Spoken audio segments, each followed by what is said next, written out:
रूस और यूक्रेन जंग के बीच पुतिन की सेहत को लेकर यह बड़ी खबर है। पश्चिमी मीडिया का दावा, अपनी खराब सेहत से पुतिन डरे। क्रेमलिन सोर्सेज से पश्चिमी मीडिया का दावा, पुतिन की सेहत में गिरावट। सेहत की वजह से पुतिन ने दिसंबर में कई प्रोग्राम कैंसिल किए। पुतिन को चक्कर आना और सिरदर्द की शिकायत रहती है, यह पश्चिमी मीडिया बोल रहा है।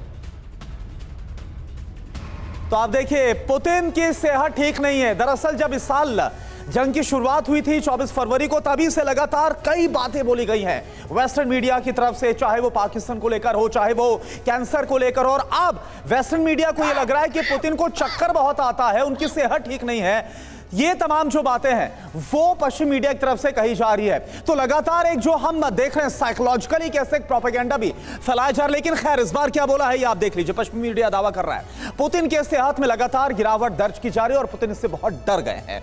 पुतिन जल्दी थक जाते हैं, ये वेस्टर्न मीडिया की तरफ से कहा जा रहा है। चक्कर आते हैं पुतिन को और सिरदर्द रहता है पुतिन को। और क्या बोल रहा है पश्चिमी मीडिया, यूक्रेन जंग की वजह से अब पुतिन बहुत ज्यादा तनाव में है, नर्वस और काफी तनाव में नजर आते हैं पुतिन, यह बोला जा रहा है। और देखिए, इसको लेकर कुछ और बड़ी खबर है। पुतिन को डर किस बात का है, पश्चिम मीडिया क्या बता रहा है, अंजलि आप बताइए। बिल्कुल करुणा, जो जानकारी आपने दी है उसमें बड़ा सवाल यह है कि आखिर पुतिन को किस बात का डर सता रहा है। आगे देखिए, इंफॉर्मेशन आपके साथ शेयर करेंगे। 28 दिसंबर को पेस्कोव के राष्ट्रपति से जो मुलाकात थी पुतिन की, वो कैंसिल हो गई, रद्द हो गई। एक हफ्ते पहले ही यूराल में एक टैंक फैक्ट्री की यात्रा भी रद्द की गई। पुतिन ने एक महत्वपूर्ण प्रेस कॉन्फ्रेंस में जाने से भी इनकार कर दिया, जबकि पुतिन इस प्रेस कॉन्फ्रेंस में 4 घंटे तक बोलते हैं। देखिए, सेंट पीटर्सबर्ग में पूर्व सोवियत राज्यों के नेताओं से मुलाकात हुई, लेकिन औपचारिक तौर पर सत्र को सामान्य से भी छोटा किया गया, यानी कि समय जो है वो बहुत कम कर दिया गया। कई प्रोग्राम में पुतिन के बॉडी डबल के इस्तेमाल का भी दावा किया जा रहा है। तो ऐसे कयास लगाए जा रहे हैं कि पुतिन को किसी बात का डर सता रहा है। खास मेहमानों का पैनल भी हमारे साथ जुड़ा हुआ है, एक एक करके सबके पास जाएंगे। सबसे पहले फॉर्मर एम्बेसडर है दीपक वोरा साहब, उनके पास चलते हैं। वोरा साहब, क्या आपको भी लगता है इन बातों में दम है? व्लादिमीर पुतिन को किसी बात का डर सता रहा है, अपनी जान का खतरा भी है क्या उन्हें? अगर जंग में उसको नहीं हरा सके तो मीडिया के थ्रू जरूर उसको हराने की कोशिश करेंगे। बहुत कुछ सुना है, उसको कैंसर है, उसको ये है, उसको वो है। ब्रिटिश इंटेलिजेंस, मिलिट्री इंटेलिजेंस 6 महीने कहती थी उसके पास 1 हफ्ते के हथियार बचे हैं, फिर 6 हफ्ते के बाद बोले 2 हफ्ते के बचे हैं, फिर 6 हफ्ते के बाद बोले 4 हफ्ते के बचे हैं। इन पे विश्वास मत करिए मैम। क्या तनाव हो सकता है? जंग में है, जंग में कोई भी लीडर हो तनाव होता है, बट एक्सेसिव तनाव नहीं। शी जिनपिंग से उसने बात की है, आपके प्रधानमंत्री से बात की है और वर्ल्ड लीडर से बात की है। किसी ने नहीं कहा मुझे लगा कि वो बौखला गया या पागल हो गया। बिल्कुल, और ये मीडिया का है इंटरप्रिटेशन। सर, ये जंग छोटी भी नहीं है, काफी लंबा अरसा हो गया, लंबा वक्त गुजर गया। ऐसे में इस तरह की खबरें, और देखिए, हम तो कभी बाइडेन के बारे में ऐसी खबरें नहीं सुनते कि वो कहीं सो जाते हैं, थक जाते हैं, कहीं चल नहीं पाते हैं। ये खबरें हम वेस्टर्न मीडिया में नहीं सुनते, लेकिन रूस की सेहत को लेकर ज्यादा चिंता दिखाई देती है। रूस के सैन्य अफसर का न्यूक्लियर वॉर पर बड़ा बयान। यूक्रेन में टैक्टिकल न्यूक्लियर वेपन के इस्तेमाल की आशंका है। न्यूक्लियर हमले के प्रभाव को बढ़ाने के लिए रूस ने की है रिसर्च। मौसम के टैक्टिकल न्यूक्लियर वेपन पर पड़ने वाले असर पर भी रिसर्च हुआ है। साल 2000 में यूक्रेन और उसके आसपास रिसर्च कर चुका है रूस।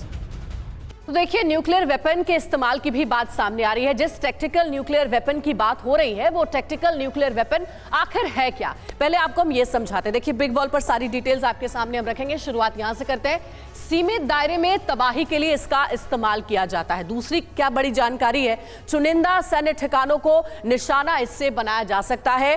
छोटे परमाणु वॉरहेड इसमें लगे होते हैं। और आगे जो जानकारी है वो ये कि 1 से 100 किलो तक का वजन जो है इसका होता है अमूमन, और एक से दूसरी जगह ले जाने में भी आसान है। यानी कुल मिलाकर जो टैक्टिकल न्यूक्लियर वेपन है वो सटीक निशाना साधता है और बड़ी तबाही भी मचाता है। एक और जानकारी यह है कि रूस यूक्रेन के किन किन इलाकों में टैक्टिकल न्यूक्लियर वेपन का इस्तेमाल हो सकता है, कर सकता है, और इससे कितने लोगों को नुकसान हो सकता है, इसके बारे में आपको बताएंगे। देखिए, ग्राफिक्स के जरिए आपको समझा रहे हैं, मेरे नीचे मैप भी है। अगर रूस ने चलाया टैक्टिकल न्यूक्लियर वेपन तो क्या होगा? कीव, सबसे पहले राजधानी कीव में 5000 से 7000 लोगों के मरने की आशंका है अगर इस वेपन का इस्तेमाल किया जाता है। सेंट्रल कीव पूरी तरह से तबाह और बर्बाद हो जाएगा।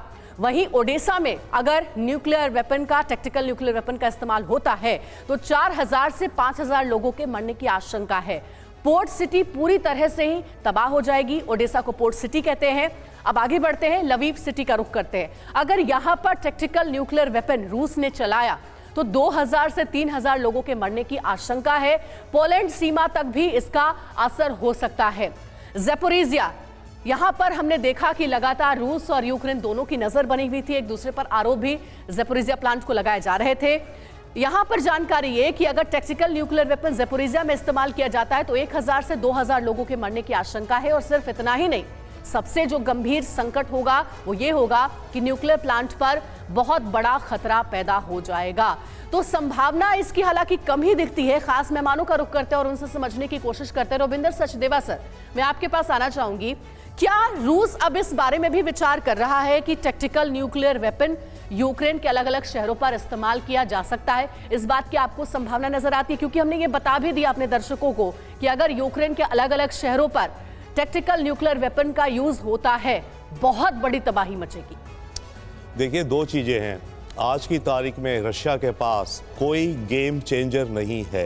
ये जंग ऐसी चलती जा रही है, चलती रहेगी। अगले महीनों में आने वाले वक्त में रशिया और भी दुनिया से कटता जाएगा। रशिया की इकोनॉमी डाउन होती जाएगी, रशिया का मिलिट्री इंफ्रास्ट्रक्चर वीक होता जाएगा। अब रशिया अगर फंस गया कहीं तो रशिया गेम चेंजर क्या करेगा, तभी अटकलें लगाई जा रही कि रशिया हो सकता है टैक्टिकल न्यूक्लियर वेपन यूज करे। मैं आधा सेकंड लूंगा। टैक्टिकल केवल शब्द का खेल है, न्यूक्लियर वेपन है। जैसे आप कह रही थी कि 1 किलोटन से लेकर 100 किलोटन, एक किलोटन का अगर न्यूक्लियर वेपन गिरता है तो अंदाजन 10,000 लोग मरते हैं। ये जो भी आप नंबर दिखा रहे हैं ना, 5,000 6,000, इसका मतलब आप लोग कैलकुलेट कर रहे हैं कि आधे किलोटन का 0.5 किलोटन का गिरा। परंतु अगर मानिए 50 किलोटन का कोई एक न्यूक्लियर वेपन गिरा, जी बिल्कुल। तो सर, ये वाकई में भले ही कहने को टैक्टिकल न्यूक्लियर वेपन हो, भले ही छोटे ये वॉरहेड्स वाले हथियार हो, लेकिन इससे विध्वंस बड़ा होगा, तबाही बड़ी होगी। देखिए, एक और बड़ी खबर आपके सामने, यूक्रेन युद्ध पर रूस की पश्चिमी देशों को बहुत बड़ी धमकी। विदेश मंत्री सर्गेई लावरोव ने पश्चिमी देशों को बड़ी वार्निंग दी है। पश्चिमी देश नहीं समझे तो हालात और ज्यादा खराब हो जाएंगे, ये सीधी वार्निंग पश्चिमी देशों को। यूक्रेन में अमेरिका के सैनिक लगातार जंग लड़ रहे हैं। अमेरिकी सैन्य अधिकारी यूक्रेन को सिखा रहे हैं रणनीति। तो विदेश मंत्री सर्गेई लावरोव ने पश्चिमी देशों को चेतावनी दी है और यह साफ कह दिया गया है कि हालात और ज्यादा खराब होंगे। तो देखिए, वॉर जोन में रूस वर्सेस पश्चिम, क्योंकि यहां पर हम देख रहे हैं कि रूस वर्सेस यूक्रेन कम है। अब जो हालात है वो रूस वर्सेस पश्चिम होते हुए नजर आ रहे हैं, क्योंकि बम गोला बारूद एक तरह से टेस्टिंग ग्राउंड बनता हुआ नजर आ रहा है जो यूक्रेन का वॉर जोन है। लेकिन हालात जो अब खराब हो रहे हैं, जो इस वक्त लगातार हम देख रहे हैं तनाव बढ़ता हुआ नजर आ रहा है, वो वेस्टर्न कंट्रीज और रशिया के बीच में। और यही वार्निंग सर्गेई लावरोव भी दे रहे हैं। वॉर जोन में रूस वर्सेस पश्चिम, सर्गेई लावरोव का बयान क्या है, उसके मायने क्या है, गैस से समझेंगे। लेकिन पहले आप देखिए, पश्चिम की मदद से यूक्रेन ने सारी सीमाओं को लांघ दिया है, सारी सीमाएं तोड़ दी गई। अगली बड़ी बात क्या बोल रहे हैं, पश्चिमी देशों के वेपन से यूक्रेन इस वक्त शेर बन रहा है और इसके पीछे वेस्टर्न ताकत है। अगर वो शेर बन रहा है, पश्चिम से मिल रहे हथियारों की सप्लाई को रोकेंगे, यानी अगली स्ट्रेटेजी बनती नजर आ रही है। तो यूक्रेन की अब सप्लाई चेन कैसी है, यह समझना बहुत जरूरी है। कहां से सप्लाई हो रही है, कैसे सप्लाई हो रही है, इसे आप जरा देख लीजिए। इस वक्त आपके सामने देखिए, पोलैंड की जो सीमा यूक्रेन के साथ लगती है, हम देखते हैं लगातार वहां से रूट है और पोलैंड भी लगातार सप्लाई कर रहा है। स्लोवाकिया की बात की जाए, कुछ हथियार यहां से भी आते हैं। पश्चिमी हथियारों की सप्लाई का रूट यहां से भी है, कुछ हथियार यहां से भी आते हैं। पोलैंड की सीमा और स्लोवाकिया दोनों। इसके साथ साथ अगर हम देखें, रोमानिया, मोल्डोवा, पश्चिमी वेपन की सप्लाई का जो मेन रूट है। तो इसके आगे पोलैंड और स्लोवाकिया का तो जिक्र कर ले, लेकिन आगे और दो कंट्रीज कौन सी है, रोमानिया और मोल्डोवा। पश्चिमी वेपन की सप्लाई का ये मेन रूट है और इंटेलिजेंस असिस्टेंट सेंटर कहां पर है, ये मोल्डोवा में। और ये वार्निंग क्या बता रही है, इसको समझते हैं। संजय भारद्वाज सर, ये वार्निंग, क्योंकि अब युद्ध आपको नहीं लगता ये रशिया वर्सेस यूक्रेन नहीं है, अब हालात अब पश्चिमी देश वर्सेस रूस के बिगड़ते हुए नजर आ रहे हैं। निश्चित रूप से देखिए, बैटलफील्ड निश्चित रूप से यूक्रेन है, लेकिन जो लड़ाई है वो वेस्ट वर्सेस रशिया है। और जिस तरीके से देखिए, तीन चीज़ें साफ साफ हो रही है। पहली बात कि अभी जो एक डिबेट थी कि डी न्यूक्लियराइजेशन होना चाहिए, डिसआर्मामेंट होना चाहिए, वो ख़त्म हो चुका है। अभी जो फैक्ट्री प्रोडक्शन होगा 23% का इजाफा हो चुका है हथियारों के प्रोडक्शन में। तो लड़ाई थम नहीं रही है, फियर फैक्टर पूरा क्रिएट किया जा चुका है और रशिया के खिलाफ जो वेस्टर्न सप्लाई हुई है उसी से ही यूक्रेन सर्वाइव कर रहा है, ये बात भी क्लियर है, इसमें भी कोई दो राय नहीं है। लेकिन और जो सिस्टम डेवलप हो गया, जो बाकी देशों को समझ में आ रहा है, वो आ रहा है कि सेल्फ हेल्प सिस्टम हो गया। आपको अपने बॉर्डर, अपने हथियार, अपने कारखाने मजबूत करने पड़ेंगे। अगर आप ये कह रहे हैं कि ये सिस्टम अब स्टेबल भी है? आप ये कह रहे हैं जी, ये सिस्टम अब स्टेबल भी हो गया है? नहीं, एक तरफ से सप्लाई चलती रहेगी, दूसरी तरफ से ऑफेंस चलता रहेगा? नहीं, ये सिस्टम एक शेप ले रहा है कि जिस तरीके से जो वेस्टर्न और यूरोपियन जो लिबरल डेमोक्रेटिक कंट्रीज हैं वो अपने आप को लामबंद कर चुके हैं, जो रॉक स्टेट्स हैं, ऑथोरिटेरियन स्टेट है। इस पे आगे बातचीक करेंगे सर। और एक देखिए एक अपडेट, इंटरनेशनल इंस्टीट्यूशंस का रोल बहुत गौण हो चुका है। एक और ब्रेकिंग हम सबसे पहले दर्शकों को बता दें। रूस ने Tu-22M3 बॉम्बर को किया अपग्रेडेशन के बाद Tu-22M3 की बड़ी ताकत, अब ज्यादा खतरनाक मिसाइल ले जा सकता है ये बॉम्बर। तो इस बीच ये अपडेट, यानी कि रूस भी अपनी तैयारियां पूरी कर रहा है। कोचर सर, ये रूस की तैयारियां चल रही हैं अपनी तरफ, और दूसरी तरफ जैसा कि भारद्वाज सर भी कह रहे थे कि एक सिस्टम तो कम से कम चर्निंग में है, नजर आ रहा है। लेकिन मैं आपसे ये सवाल आपके सामने ये रखना चाह रहा था कि इस पूरे वॉर के दौरान आप क्या मानते हैं कि वो कौन सा पॉइंट होगा जहां पे ये वॉर समाप्त हो सकता है? क्या टोटल डिस्ट्रक्शन ही इसका सॉल्यूशन, या कहीं कोई, हम 23 में जा रहे हैं, नए साल में जा रहे हैं, तो कोई पॉजिटिव एंगल या कोई पॉजिटिव पक्ष आपको नजर आ रहा है कि कहीं किसी पॉइंट पे जाके ये वॉर समाप्त हो जाए? देखिए, पहली चीज़ तो मैं एक क्लैरिफिकेशन आपको देना चाहूँगा अबाउट रशियन कैपेबिलिटी। रशिया की जो डिफेंस इंडस्ट्री है वो इतनी मजबूत है कि जितना एमुनिशन खर्च हुआ है उतना रशिया 6 या 8 महीने में मैन्युफैक्चर कर लेता है। तो ये एक मिसकंसेप्शन अपने माइंड में और अपने व्यूअर्स के माइंड में नहीं होना चाहिए कि रशिया की डेफिशिएंसीज हो रही हैं, बिकॉज वो डेफिशिएंसीज अपनी मेकअप कर रहा है, कंटिन्यूसली मेकअप कर रहा है, और डे नाइट उनकी मैन्युफैक्चरिंग चल रही है। पहली बात ये। सेकंड, ये लड़ाई, यो चांसेस क्या हैं इसके रुकने के, और एक सिल्वर लाइनिंग हमको क्या नज़र आ रही है कि लड़ाई को अब रोक सकते हैं? ये सिल्वर लाइनिंग तो यही बात होगी कोचर सर की जो सिल्वर लाइनिंग की आप बात कर रहे हैं, शायद वो संवाद पर जाकर आकर थमे, पर ऐसा लगता नहीं कि पीस टॉक के लिए दोनों मुल्क रेडी हैं, या फिर पश्चिम भी इस बात के लिए इनिशिएटिव ले रहा है। बहरहाल इस पर हम चर्चा करेंगे। एक और बड़ी खबर, यूक्रेनी सैनिकों ने रूसी कब्जे से छुड़ाया एक गांव।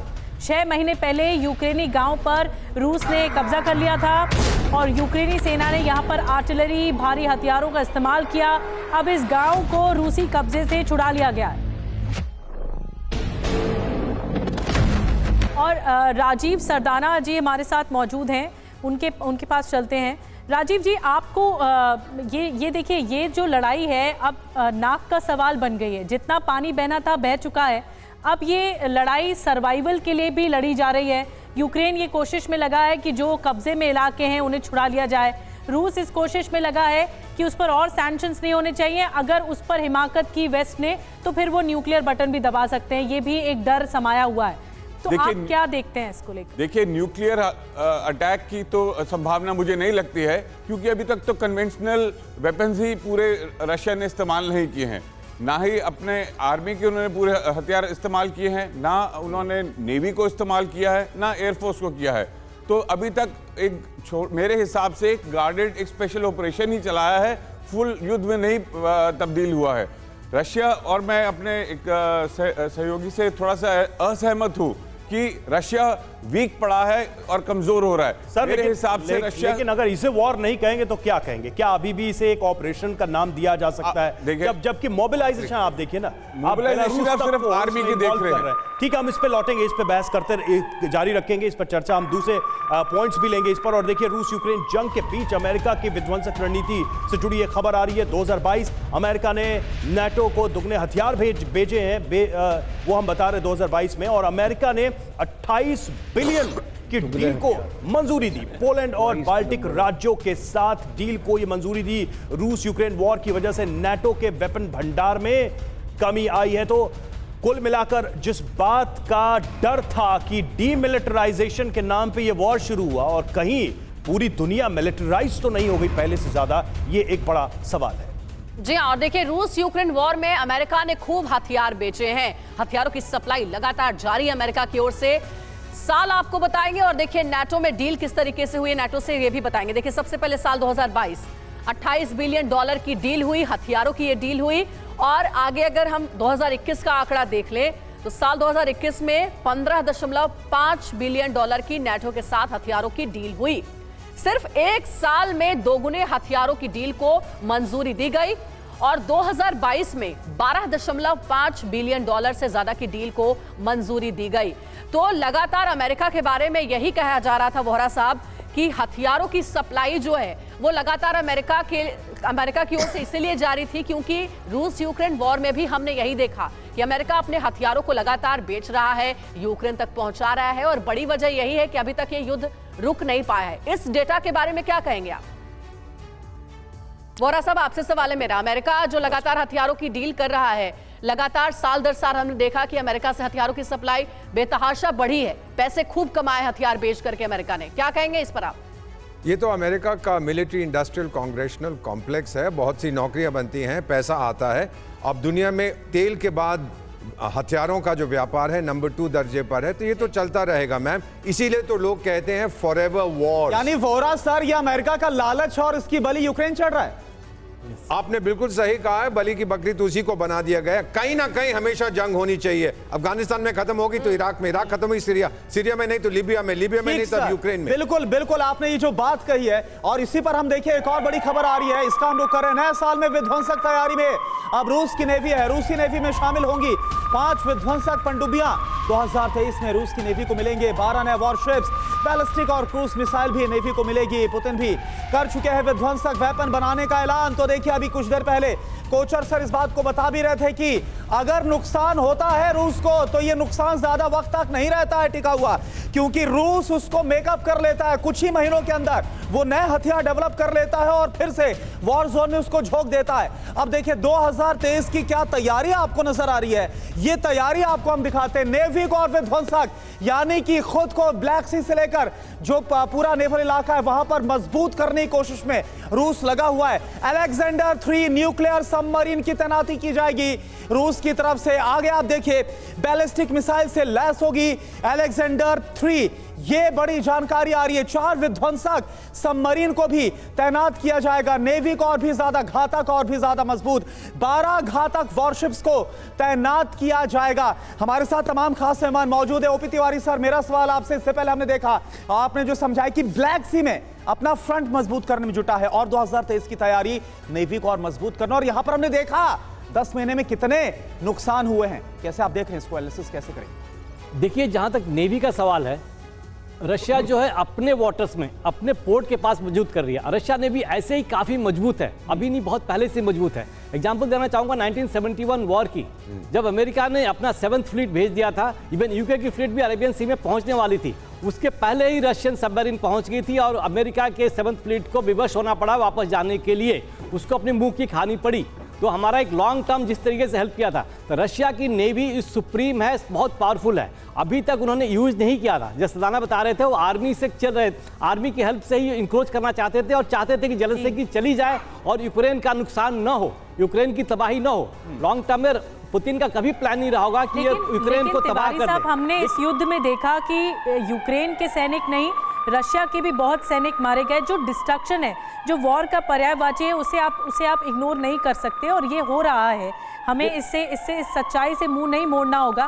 बहरहाल अब मैं आपसे चर्चा करूंगी। एक और ब्रेकिंग न्यूज़, रूस के Su-35 फाइटर जेट ने की हवाई निगरानी। रूस यूक्रेन बॉर्डर पर Su-35 ने उड़ान भरी है। ये एक तरह से ताकत का प्रदर्शन हो सकता है, ये शक्ति का प्रदर्शन हो सकता है कि हमारे जो विमान हैं, हमारे जो जेट प्लेन्स हैं, हमारे जो फाइटर जेट्स हैं, वो पूरी तरह से तैयार हैं और कभी भी अटैक पोजीशन हो सकती है, कभी भी हम और ज़्यादा विध्वंसक वार कर सकते हैं। और हमारे साथ तमाम खास मेहमान मौजूद हैं। हम अब लगातार चर्चा कर रहे हैं। सचदेवा जी, मैं आपके पास आ रही हूँ। आप कैसे देखते हैं ये जो पोजीशनिंग हो रही है इस वक्त? एक साल ख़त्म हो रहा है, दूसरा साल आ रहा है, लेकिन ये साल इसलिए भी ज़्यादा इम्पोर्टेंट था क्योंकि यहाँ पर जो चिंगारी लगी थी युद्ध की, उसके बाद वो आग धधक गई और वो इतना ज़्यादा विकराल रूप ले चुकी है कि रोके नहीं रुक रहा है युद्ध। अब आप क्या देखते हैं? 2023 का प्रेडिक्शन क्या है? देखिए, 23 में ये युद्ध रुकने वाला नहीं है। ये युद्ध चलता रहेगा युगों तक, ऐसे मान लीजिए। और सीज फायर कैसी होगी कह नहीं सकते। एक फॉर्मूला जो डिस्कस हो रहा है वो ऐसे नॉर्थ और साउथ कोरिया के बीच में शांति तो है, बट टेक्निकली दोनों देश वॉर पे हैं, जिसे उन्हें आर्मिस्टिस कह रहे हैं, राइट? और बातचीत की गुंजाइश भी नहीं लगती। हाँ, वो भी गुंजाइश नहीं। पर मैं 2-3 पॉइंट कहूँ क्विकली। देखिए, वन, रशियन एयरफोर्स कहाँ है इस पूरे खेल में अभी तक? रशियन एयरफोर्स गायब है यूक्रेन के ऊपर से। वन, सेकेंडली, अभी आप बात कह रहे थे कि पोलैंड से वेस्टर्न वेपन्स आ रहे हैं, डेफिनेटली आ रहे हैं। From a military strategy Russia ने वेस्टर्न यूक्रेन पे अटैक करके क्यों नहीं रोक पाया अभी तक? थर्डली, हम नेवी की बात करते हैं, इनका फ्लैगशिप मस्कवा ब्लैक सी में उड़ा दिया गया। स्नेक आइलैंड, एक पथरीला आइलैंड, रशिया ने मुश्किल से कैप्चर करा, भगा दिया गया। आपने जो जानकारियां दी है वो तो सच है, वो हमने खबरें भी दिखाई है, लेकिन Sardana sir I am sure आपसे इत्तेफाक नहीं रखेंगे। लौटूंगी मैं उनके पास। एक ब्रेकिंग न्यूज आ गई उसके बाद। रूसी सेना ने हथियारों का जखीरा बरामद किया है। लोहांस्क में यूक्रेनी सेना के छिपाए हथियार मिले हैं। Anti tank guided missile, grenade launcher भी बरामद किया गया है। तो तस्वीरें आपको दिखा रहे हैं, ये वो हथियार हैं जो लगातार एक दूसरे पर बरसाए जा रहे हैं, इससे हमले हो रहे हैं। बड़ी बात यह है कि यूक्रेन तबाह तो हो चुका है, लेकिन अभी तक ज़ेलेंस्की ने घुटने नहीं टेके हैं। मंतोष शर्मा कैलिफोर्निया से लाइव हमारे साथ जुड़े हुए, उनका रुख करते हैं। मंतोष जी, हम खबरें लगातार दिखा रहे हैं जंग के मैदान से, किस तरीके से दिनों दिन हमले लगातार रूस तेज कर रहा है, तो यूक्रेन भी रिटेलिएट कर रहा है। लेकिन रोल अगर अमेरिका का आता है सामने, तो हमने देखा है चाहे युद्ध कहीं भी हो, अमेरिका लगातार जो है वो अग्रेशन बढ़ाने का काम उसने किया है, वॉर को फ्यूल करने का काम किया है। क्या अब जब यूक्रेन का हर शहर लगभग तबाह हो चुका है, क्या अमेरिका अब अपने कदम पीछे हटाएगा, या फिर यूं ही आने वाले साल में भी अमेरिका इस वॉर को फ्यूल करता रहेगा? तो ऑलरेडी डेटा सबके सामने है। नेक्स्ट ईयर के बजट में ऑलरेडी 45 बिलियन का फंडिंग यूएस ज़ेलेंस्की को प्रॉमिस किए हैं। वेस्टर्न पावर 18 बिलियन का फंडिंग प्रॉमिस किए हैं। तो रिजोल्यूट है यहाँ से, they are going to help Ukraine. And अगर कोई टैक्टिकल वेपन परमाणु गिर गया यूक्रेन पे, तो at that time I think that western power will enter and they will liberate Ukraine. So that will be the end game if that happens. जैसे यहाँ चर्चा हो रही है। लेकिन they will keep engaged if you see that every 3 months or 4 months tactical weapons Ukraine का enrich western power कर रही है। लास्ट ईयर जैसे वेपनरी थे उनके पास, आज जो इनको पेट्रियोट मिसाइल मिल रहे हैं, काउंटर इफेक्टिव, मच स्ट्रॉन्गर जो पहले था। तो ये अगर आप देखेंगे, लेकिन मंतोष जी मेरे एक सवाल आपसे, मैं चाहूंगा कोई क्वेश्चन आपसे इस बार। देखिए, जाहिर सी बात है कि अमेरिका इससे इत्तेफाक तो नहीं रखेगा, लेकिन अमेरिका को ये जो फ्यूलिंग हो रही है उसकी तरफ से वॉर के लिए, उसका कितना बड़ा नुकसान पूरी दुनिया को, हम यूक्रेन की बात नहीं कर रहे हैं, इन्फ्लेशन हो गया, ऑयल क्राइसिस हो गया, तमाम अलग अलग चीजें होगी, कितना बड़ा नुकसान झेलना पड़ रहा है, ये नजर नहीं आ रहा क्या अमेरिका को? नजर आया है, लेकिन they will also control it also. देखिए, नेटो यूनाइट हो गया ये रशियन वॉर की वजह से। वेस्टर्न जो यूरोप है, अब वो kind of by next year will be independent of this gas problem और समथिंग। अब तक वो रशिया का बाजार हुआ करता था। ठीक है, think in that way, economic terms dictate the. इतना तो दिख रहा है कि इस पूरे वॉर के दौरान अगर कोई सबसे ज्यादा कैलकुलेटिंग रहा है तो वो है अमेरिका, वो है यूएस, जिसने बहुत सोच समझ के एक एक कदम बहुत सोच समझ के उठाया है, अपना लाभ और हानि दोनों को देख के उठाया है। रूसी युद्धपोत से जुड़ी एक खबर आ रही है। रूसी युद्धपोत ने यूक्रेन पर हमला किया, यूक्रेन पर दागी गई आधा दर्जन मिसाइलें, यूक्रेन के कई शहरों को टारगेट किया गया और रूसी डिफेंस मिनिस्ट्री ने इसका वीडियो भी जारी किया। वो वीडियो आप देखिए।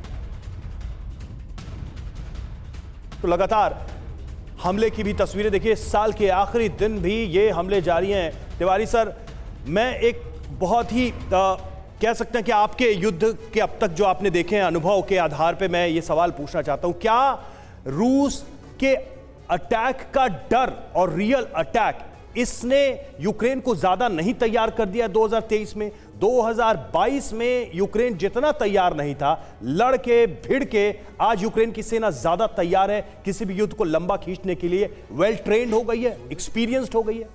रवि, यूक्रेन की सेना नहीं, लेकिन यूक्रेन की तरफ से जो लड़ने वाले हैं वो तैयार हो गए हैं, इस बात से मैं पूरी सहमत हूँ। यूक्रेन की जो मेजर पॉपुलेशन है वो तो छोड़ के चली गई है सपोर्ट के लिए।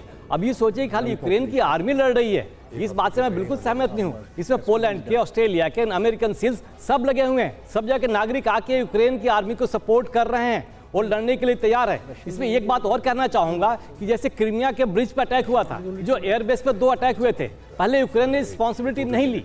नहीं तो सर, अगर एक लाइन में मैं पूछ लूं कि क्या यूक्रेन, चलिए मैं यूक्रेन वर्ड यूज कर रहा हूं, यूक्रेन 2022 के मुकाबले 2023 में ज्यादा प्रिपेयर्ड नहीं है रूस के लिए? देखिए, यूक्रेन बहुत कमजोर हो चुका है, उसके खाने के लिए, जनता को खाने के लिए कुछ नहीं है। वॉर के रूप में मैं यही कहना चाहता हूं, यूक्रेन नहीं, नाटो जो यूक्रेन भी तो वो शर्तें लगा रहे हैं लगातार तिवारी साहब, मैं यूक्रेन को नहीं कहूंगा, यूक्रेन की तरफ से जो लड़ रहे हैं वो जो अवश्य महत्वपूर्ण है। अभी रशिया का जो स्टेप है, फिर भी तो वो शर्तें लगा रहे हैं, एक एक शर्त लगा रहे हैं जिसकी वजह से पुतिन और अग्रेशन में आ रहे हैं।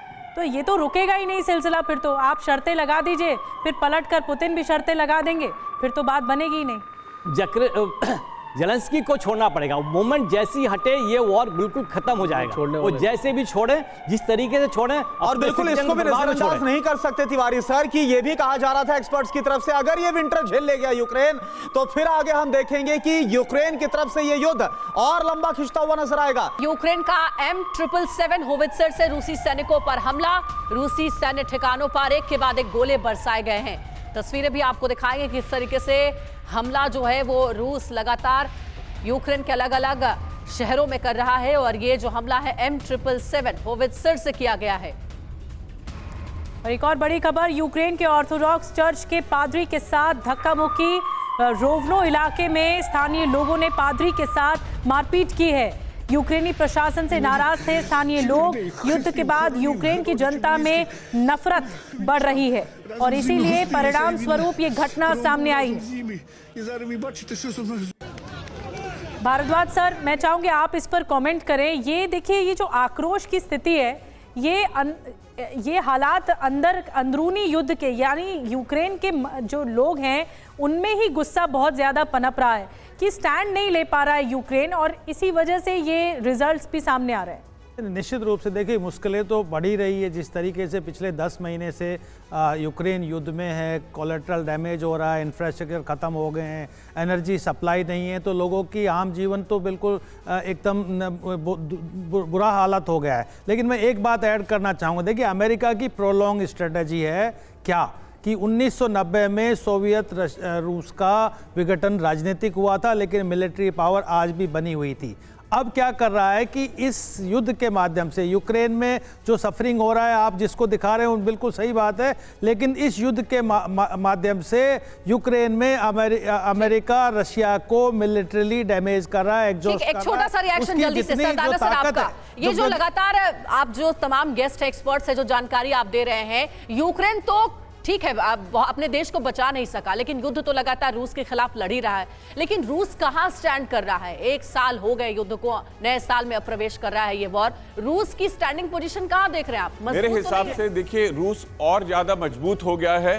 रूस ने भी पूरे विश्व को एक साथ झेल लिया है, पूरे नेटो को मिलिटरीली झेल रहा है, प्लस उन्होंने उसको फाइनेंशियली भी, जो सैंक्शंस थे, जो धमकियां पूरे विश्व ने दी, उसने सबको एक साथ झेल लिया। उसके सिस्टम्स और रोबस्ट हो गए हैं।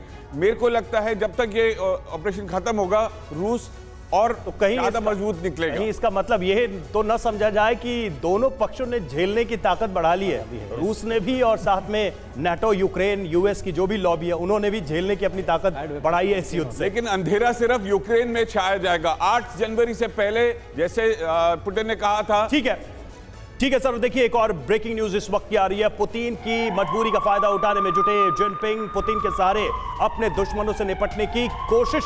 रूस यूक्रेन वॉर का फायदा उठाने की फिराक में है चीन। रूस को पाले में लेकर विश्व पर धाक जमाने की कोशिश, यानी कि जो मौका है उसको भुनाने की कोशिश चीन के द्वारा। तो देखिए, चीन का यह रूप पूरी दुनिया जानती है कि कैसे मौके को अगर भुनाना कोई चाहता है तो वो चीन ही है जो अपनी तमाम चालें चलता हुआ नजर आता है और एक बार फिर से यहीं पर यह कर रहा है। जिनपिंग ने रूस को अपने पाले में लेने की जो कोशिश शुरू कर दी है वो विश्व के लिए बेहद गंभीर है, बड़ा खतरा है। आइए इसके पीछे जिनपिंग के 5 प्रपंचों पर नजर डाल लेते हैं। ये सामने आपके ग्राफिक से 5 प्रपंच 5 पॉइंटर्स के जरिए पुतिन की मुश्किलों का फायदा उठाने की लगातार कोशिश हो रही है। भारत जैसे देशों को रूस से दूर करने की साजिश जिनपिंग रच रहे हैं। अमेरिका के खिलाफ सैन्य गठजोड़ बनाने की भी रणनीति है जिनपिंग की। वैश्विक अर्थव्यवस्था पर चीनी नियंत्रण की चाहत है। रूस को अपने आर्थिक और सैन्य गिरफ्त में लेने की मंशा है। रविंदर सचदेवा सर, क्या ये जो मंशा है ये परवान चढ़ पाएगी जिनपिंग की? रियल फैक्टर जिंदगी का, दुनिया का, जहां आपको फायदा मिले आप अपने नेशनल इंटरेस्ट में वो गेम खेलेंगे, वैसे ही गोटियां फिट करेंगे। तो शी जिनपिंग जो पुतिन के साथ कर रहे हैं, एक जमाना था जब रशिया बिग ब्रदर था, सोवियत यूनियन, चाइना छोटा था। आज की तारीख में रशिया की जीडीपी आई थिंक करीब $2.5 ट्रिलियन है और चाइना उसे 6 गुना बड़ा है साइज में, राइट। तो बट इन दोनों का मतलब हम दोनों का दुश्मन है तो हम दोनों यार हैं आपस में, वो भी इनका चल रहा है। तो शी जिनपिंग अपना खेल खेल रहे हैं but at the same time बहुत ही स्टेट्समैन लाइक एक तरह से, क्योंकि वो भी अपनी इकोनॉमी को पूरा अनसेटल सैंक्शंस द्वारा नहीं करना चाहते। हालांकि अगर चाइना पे सैंक्शंस लगे तो दुनिया का क्या हाल होगा वो एक बहुत ही अजीब होगा, क्योंकि चाइना तो पूरी दुनिया से ट्रेड में इंटरलिंक्ड है। तो ये बहुत ही अजीब और केयरफुल चल रहा है चाइना अपनी पोजीशन मैक्सिमाइज करने के लिए विद रिस्पेक्ट टू रशिया और अमेरिका। यानी कि ड्रैगन कुछ भी करेगा तो सोच समझ कर करेगा, एक प्लानिंग के साथ करेगा और जिनपिंग इसी रणनीति के साथ आगे बढ़ रहे हैं। आप सभी खास मेहमानों का बहुत शुक्रिया इस चर्चा में हमारे साथ शामिल होने के लिए।